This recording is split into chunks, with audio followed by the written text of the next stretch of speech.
वाहतूक कोंडीमध्ये अडकलेल्या चाकरमान्यांचा हायवेवरच बाल्या डान्स पाहायला मिळाला। मुंबई गोवा महामार्ग गेल्या 14 वर्षांपासून रखडलेला आहे। ठिकठिकाणी कामं सुरू आहेत, पुलांची कामं सुरू आहेत आणि त्यामुळे नेहमीप्रमाणे सालाबादाप्रमाणे जसे गणपती येतात तसेच कोकणात प्रवास करणारे प्रवासी जे असतात ते मुंबई गोवा महामार्गावर अडकलेले दिसतात। सरकारचं लक्ष वेधण्यासाठी अशा प्रकारे बाला डान्स या लोकांनी केलेला दिसतोय, प्रवाशांनी केलेला आहे।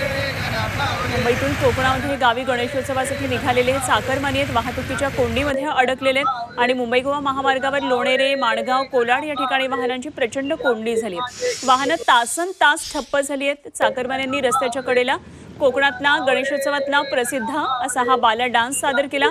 सरकारचं लक्ष वेधण्यासाठी चक्क हायवेवरच हा बाला डान्स केला।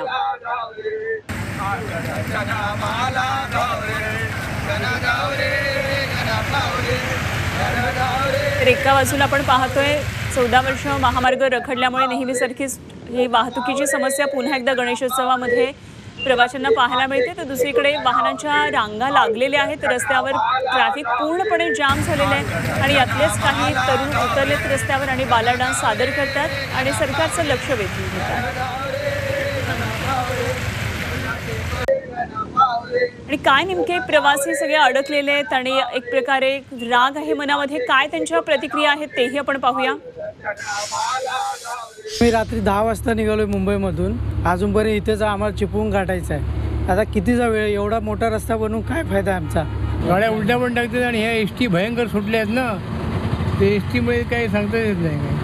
आता रोज 1 तास झाला असेल इथेच उभे आम्ही, त्या पंपापासून इथे पण 1 तास लागला। समोरच्या बाजूने ते गाड्या जातात ना, त्यांना परत युटर्न मारून गेलं पाहिजे, कारण समोरची गाडी येते ती कशी येणार परत, त्याच्यामुळे हे सगळं ट्रॅफिक झालेलं आहे।